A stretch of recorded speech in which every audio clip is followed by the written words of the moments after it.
Há exatamente 2000 anos, Jesus Cristo proferiu palavras que hoje ecoam com uma precisão assombrosamente profética em cada noticiário, em cada crise mundial, em cada sinal que vemos ao nosso redor.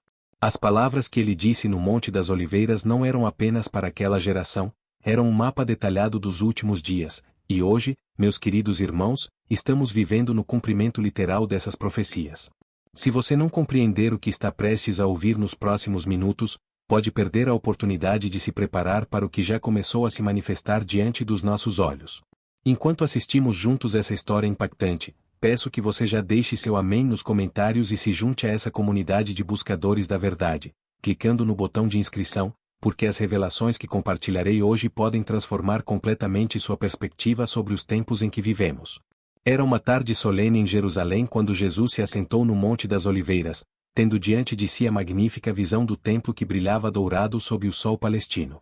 Seus discípulos, ainda extasiados pela grandiosidade daquele santuário, aproximaram-se dele para mostrar-lhe os edifícios do templo. Mas as palavras que Jesus pronunciou naquele momento gelaram o sangue daqueles homens simples da Galileia. Conforme registrado em Mateus capítulo 24 versículos 1 e 2, Jesus disse: "Não vedes tudo isto? Em verdade vos digo que não ficará aqui pedra sobre pedra que não seja derribada." Imagine o choque daqueles discípulos. O templo era símbolo de eternidade, de solidez, de presença divina. Como poderia ser completamente destruído? Mas Jesus não parou por aí. Quando se assentou no Monte das Oliveiras, longe das multidões, Pedro, Tiago, João e André aproximaram-se dele privadamente. A pergunta que fizeram, registrada em Mateus capítulo 24 versículo 3, revelava uma ansiedade profunda em seus corações. "Dize-nos quando serão essas coisas e que sinal haverá da tua vinda e do fim dos tempos." Esta pergunta tripla desencadeou um dos mais extraordinários sermões proféticos de toda a história humana. Jesus não apenas respondeu sobre a destruição do templo, mas desenhou um panorama completo dos últimos tempos, descrevendo com precisão cirúrgica exatamente o que estamos vivenciando hoje no Brasil e no mundo inteiro. A primeira advertência que Jesus fez, conforme Mateus capítulo 24 versículos 4 e 5, foi sobre a proliferação de falsos cristos enganadores. "Acautelai-vos, que ninguém vos engane, porque muitos virão em meu nome, dizendo, eu sou o Cristo, e enganarão a muitos." Olhe ao seu redor hoje, meu irmão, minha irmã. Nunca na história da humanidade vimos tantos falsos profetas, tantos líderes religiosos prometendo milagres instantâneos, prosperidade material desenfreada, revelações especiais que supostamente a igreja tradicional não possui. No Brasil, testemunhamos diariamente o surgimento de novos movimentos que distorcem as escrituras, prometendo atalhos para o céu, barganhando com Deus como se ele fosse um comerciante do mercadão. Jesus continuou sua profecia descrevendo um panorama mundial que qualquer pessoa que assiste aos noticiários hoje reconhecerá imediatamente. Em Mateus capítulo 24 versículos 6 e 7, ele declarou: "E ouvireis de guerras e rumores de guerras. Olhai, não vos assusteis, porque é mister que isso tudo aconteça, mas ainda não é o fim. Porquanto se levantará nação contra nação, e reino contra reino, e haverá fomes, e pestes, e terremotos, em vários lugares." Meus queridos, parem por um momento e reflitam. Quando na história da humanidade testemunhamos simultaneamente tantas guerras, tantos rumores de guerras, tantas tensões geopolíticas como hoje? A guerra na Ucrânia que se arrasta há anos, os conflitos no Oriente Médio que se intensificam constantemente, as tensões entre grandes potências mundiais, a corrida armamentista que ressurge com força total. Mas Jesus foi ainda mais específico. Ele mencionou fomes, e hoje vemos milhões de pessoas passando fome mesmo em tempos de abundante produção alimentar. No próprio Brasil, país que é celeiro do mundo, ainda temos famílias que dormem sem saber se terão o que comer no dia seguinte. As pestes que Jesus profetizou não são apenas referência a doenças físicas. A pandemia que assolou o mundo recentemente foi apenas um aperitivo do que está por vir, mas as verdadeiras pestes são morais e espirituais. A corrupção que corrói as instituições, a perversão que se espalha como epidemia, a mentira que se tornou moeda corrente na política e na mídia. Os terremotos em vários lugares que Jesus mencionou não são apenas fenômenos geológicos. São abalos sísmicos em todas as estruturas da sociedade. O terremoto na família tradicional, o terremoto nos valores morais, o terremoto na economia mundial, o terremoto na confiança entre as nações. Mas a profecia de Jesus se torna ainda mais perturbadora quando ele descreve o que acontecerá com aqueles que o seguem. Em Mateus capítulo 24 versículos 9 e 10, Jesus advertiu, então vos hão de entregar para serdes atormentados e matar-vos-ão, e sereis odiados de todas as gentes por causa do meu nome. E então muitos serão escandalizados, e trair-se uns aos outros, e uns aos outros se aborrecerão. Olhem ao nosso redor no Brasil de hoje. Nunca foi tão perigoso ser um cristão verdadeiro, um seguidor genuíno de Jesus Cristo. Não falo apenas de perseguição física, mas de perseguição ideológica, social, profissional. Cristãos autênticos são ridicularizados na mídia, discriminados nas universidades, marginalizados nos ambientes corporativos. O ódio contra o nome de Jesus se manifesta de formas cada vez mais sutis e sofisticadas. E dentro da própria igreja, quantas traições testemunhamos. Líderes que se voltam contra líderes, denominações que se atacam mutuamente, irmãos que se odeiam por questões doutrinárias secundárias enquanto o mundo se perde ao nosso redor. Jesus continuou sua profecia descrevendo um fenômeno que marca profundamente nossa geração, e surgirão muitos falsos profetas e enganarão a muitos, conforme Mateus capítulo 24 versículo 11. Nunca houve tantos falsos profetas quanto hoje. Não apenas aqueles que se apresentam abertamente como profetas, mas falsos mestres em todos os segmentos da sociedade, falsos cientistas que prometem soluções mágicas, falsos políticos que prometem salvação através de ideologias humanas, falsos gurus que prometem iluminação através de filosofias orientais adaptadas ao gosto ocidental. O versículo 12 de Mateus capítulo 24 contém talvez a descrição mais precisa da nossa época. E, por se multiplicar a iniquidade, o amor de muitos esfriará.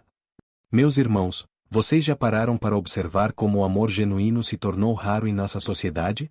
As pessoas não sabem mais amar de verdade. Os relacionamentos são descartáveis, os casamentos são contratos temporários, os filhos são vistos como investimentos ou fardos, dependendo da conveniência. A iniquidade se multiplicou de tal forma que aquilo que era considerado abominação há 50 anos hoje é celebrado como progresso. O que era pecado agora é direito.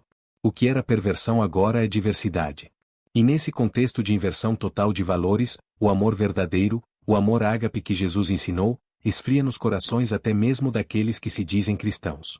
Mas Jesus não nos deixou sem esperança. No versículo 13 de Mateus capítulo 24, ele declarou, mas aquele que perseverar até ao fim será salvo. E no versículo 14, ele fez uma promessa extraordinária, e este evangelho do reino será pregado em todo o mundo, em testemunho a todas as gentes, e então virá o fim. Meus queridos, nunca na história da humanidade o evangelho foi pregado tão amplamente quanto hoje. Através da internet, da televisão, do rádio, de missionários que chegam aos lugares mais remotos da terra, a mensagem de salvação em Jesus Cristo está alcançando todos os povos, todas as nações, todas as tribos. Estamos testemunhando o cumprimento literal desta profecia diante dos nossos olhos. Mas Jesus não parou por aí. Ele continuou descrevendo sinais específicos que marcariam os últimos tempos antes de sua segunda vinda. No versículo 15 de Mateus capítulo 24, ele fez referência ao abominável da desolação profetizado por Daniel. Este é um dos sinais mais solenes e assustadores de todos. O profeta Daniel, no capítulo 9 versículo 27 de seu livro, havia profetizado sobre um líder mundial que faria cessar o sacrifício e a oferta, estabelecendo a abominação desoladora. Embora esta profecia tenha tido um cumprimento histórico com Antíoco Epifânio no segundo século a.C., Jesus indicou que haveria um cumprimento final e definitivo nos últimos dias. Estamos vendo hoje a preparação para este cumprimento final. Forças políticas e religiosas se articulam mundialmente para estabelecer uma nova ordem global, onde a adoração ao Deus verdadeiro será substituída pela adoração ao sistema, ao Estado, à ciência, à tecnologia. No Brasil, testemunhamos tentativas constantes de marginalizar a fé cristã do espaço público, de ridicularizar as escrituras sagradas, de estabelecer uma religiosidade humanística que coloca o homem no centro onde deveria estar apenas Deus. Jesus continuou sua profecia com palavras que deveriam fazer tremer qualquer pessoa que tem discernimento espiritual. Em Mateus capítulo 24 versículos 21 e 22, ele declarou, porque haverá, então, grande aflição, como nunca houve desde o princípio do mundo até agora, nem tampouco há de haver. E, se aqueles dias não fossem abreviados, nenhuma carne se salvaria. Mas, por causa dos escolhidos, serão abreviados aqueles dias. Grande aflição como nunca houve desde o princípio do mundo. Meus irmãos, considerem por um momento a magnitude desta declaração. Jesus estava falando para pessoas que conheciam as histórias do dilúvio, da destruição de Sodoma e Gomorra, do juízo sobre o Egito, do cativeiro babilônico. Ele estava falando para uma geração que testemunharia a destruição de Jerusalém pelos romanos no ano 70 d.C., onde mais de 1 milhão de judeus foram mortos de forma brutal. Mas Jesus disse que a aflição dos últimos dias seria maior que tudo isso. E pela primeira vez na história humana, temos as condições tecnológicas para que isso se cumpra literalmente. Armas nucleares que podem destruir a civilização em questão de horas, armas biológicas que podem dizimar populações inteiras, sistemas de controle tecnológico que podem escravizar a humanidade de formas que os tiranos do passado nem sonhavam. Mas a aflição que Jesus profetizou não será apenas física. Será uma aflição espiritual, mental, emocional. Já começamos a vislumbrar isso em nossa geração. A depressão, a ansiedade, o suicídio atingem níveis epidêmicos. As pessoas têm acesso a mais informação, mais entretenimento, mais conforto material que qualquer geração anterior, mas nunca foram tão infelizes, tão vazias, tão desesperançadas. Jesus continuou sua profecia alertando sobre falsos cristos e falsos profetas que surgiriam com sinais e prodígios tão impressionantes que, se possível, enganariam até mesmo os escolhidos. Em Mateus capítulo 24 versículos 23 e 24, ele advertiu: então, se alguém vos disser, eis que o Cristo está aqui ou ali, não lhe deis crédito, porque surgirão falsos cristos e falsos profetas e farão tão grandes sinais e prodígios, que, se possível fora, enganariam até os escolhidos. Meus queridos, nunca subestimem o poder do engano nos últimos dias. Satanás não vem com chifres e tridente. Ele se apresenta como anjo de luz, conforme 2 aos Coríntios capítulo 11 versículo 14. Os falsos cristos de hoje não aparecem necessariamente reivindicando ser Jesus Cristo literalmente. Eles aparecem como salvadores da humanidade, como iluminados especiais, como canais únicos de revelação divina. No Brasil, quantos líderes religiosos vemos prometendo milagres extraordinários, curas instantâneas, prosperidade garantida? Quantos fazem sinais e prodígios impressionantes, mas desviam as pessoas da simplicidade do evangelho genuíno? O perigo não está apenas nos cultos afro-brasileiros ou nas religiões orientais. O maior perigo está dentro da própria cristandade nominal, onde o nome de Jesus é usado para promover enganos sofisticados. Jesus então descreveu sua segunda vinda de uma forma que não deixa margem para enganos. Em Mateus capítulo 24 versículos 27 e 28, ele declarou: porque, assim como o relâmpago sai do oriente e se mostra até ao ocidente, assim será também a vinda do Filho do Homem. Pois onde estiver o cadáver, aí se ajuntarão as águias. A segunda vinda de Jesus não será um evento secreto, místico, que apenas alguns iniciados perceberão. Será um evento cósmico, universal, instantâneo como o relâmpago que ilumina todo o céu de uma extremidade à outra. Todos verão, conforme Apocalipse capítulo 1 versículo 7, todo olho o verá. Mas antes desse momento glorioso, Jesus descreveu sinais cósmicos que precederão sua vinda. Em Mateus capítulo 24 versículo 29, ele profetizou: e, logo depois da aflição daqueles dias, o sol escurecerá, e a lua não dará a sua luz, e as estrelas cairão do céu, e as potências do céu serão abaladas. Estes não são apenas fenômenos astronômicos literais, embora possam incluir isso. São perturbações na ordem estabelecida que Deus criou. O sol que escurece pode representar a perda da luz moral e espiritual na sociedade. A lua que não dá sua luz pode simbolizar a igreja que deixa de refletir a luz de Cristo. As estrelas que caem podem representar líderes espirituais que abandonam suas posições de responsabilidade.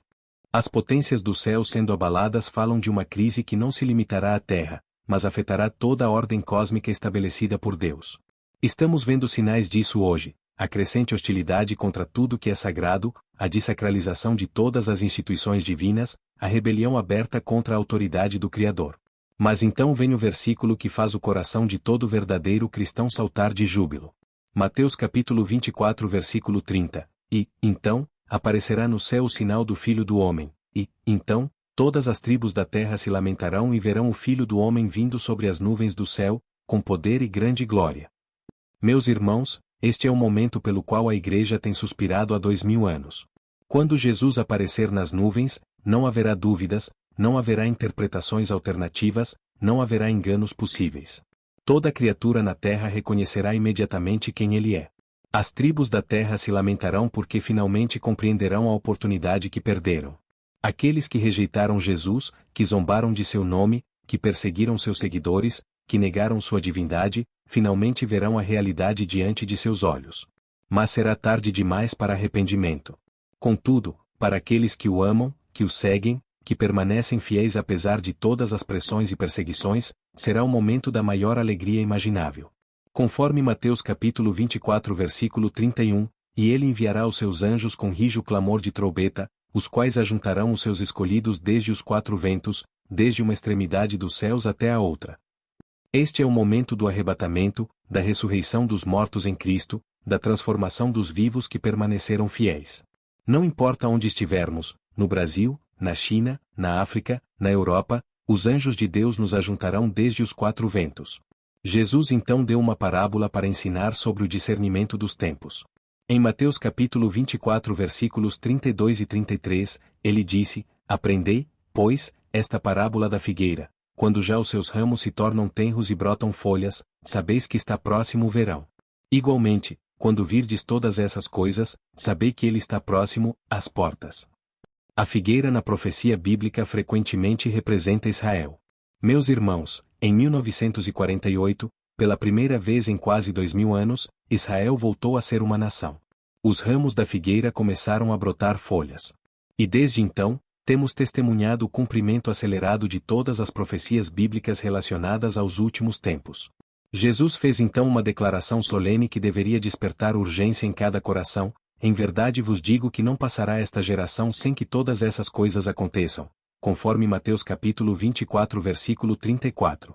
Que geração é esta de que Jesus falava? A geração que veria o cumprimento de todos estes sinais simultaneamente. Meus queridos, somos nós. Somos a geração que está testemunhando falsos cristos, guerras e rumores de guerras, terremotos, fomes, pestes, perseguição aos cristãos, frieza no amor, multiplicação da iniquidade, pregação do evangelho em todo o mundo, e Israel de volta à sua terra.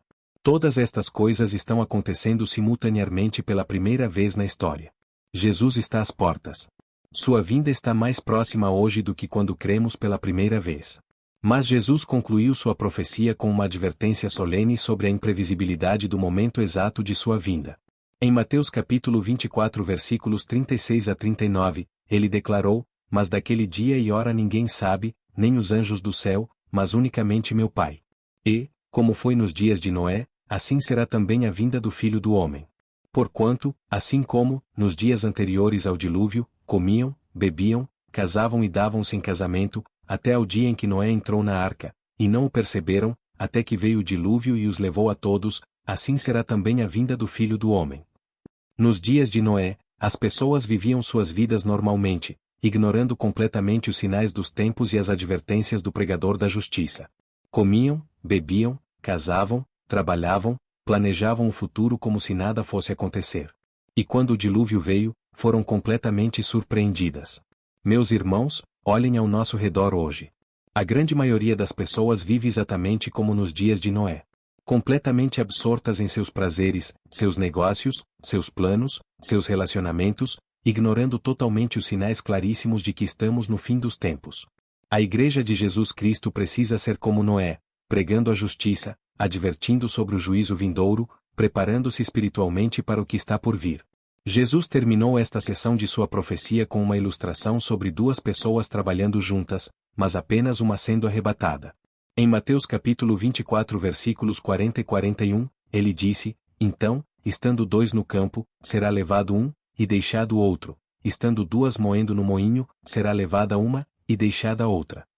Esta separação não será baseada em denominação religiosa, posição social, riqueza material ou conhecimento teológico.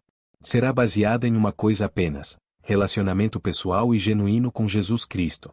Aqueles que verdadeiramente o conhecem, que nasceram de novo pelo Espírito Santo, que vivem em santidade e comunhão com Ele, serão levados. Os demais, por mais religiosos que sejam, serão deixados para enfrentar a grande tribulação. A urgência desta mensagem não pode ser subestimada. Em Mateus capítulo 24 versículos 42 a 44, Jesus concluiu: Vigiai, pois, porque não sabeis a que hora há de vir o vosso Senhor. Mas considerai isto: se o pai de família soubesse a que vigília da noite havia de vir o ladrão, vigiaria e não deixaria minar a sua casa. Por isso, estai vós apercebidos também, porque o Filho do Homem há de vir à hora em que não penseis. Vigiar não significa ficar olhando para o céu o dia todo. Significa viver cada dia como se Jesus fosse voltar naquele dia, mas planejando cada decisão como se ele fosse demorar 100 anos. Significa manter nossa vida espiritual em ordem, nosso testemunho limpo, nosso coração puro, nossa consciência limpa diante de Deus e dos homens. Meus queridos irmãos e irmãs, as palavras proféticas de Jesus que examinamos hoje não são teoria teológica abstrata. São realidade presente se desenrolando diante dos nossos olhos. Cada noticiário confirma o que Jesus profetizou há 2000 anos. Cada crise mundial, cada aumento da iniquidade, cada sinal no céu e na terra grita que o tempo está se esgotando. A pergunta que cada um de nós precisa responder hoje é: estou preparado para encontrar com Jesus? Se ele voltasse neste exato momento, eu seria arrebatado ou seria deixado? Minha vida está escondida com Cristo em Deus, ou estou apenas brincando de religião? Não há tempo para procrastinação. Não há tempo para fazer de conta que somos cristãos apenas aos domingos.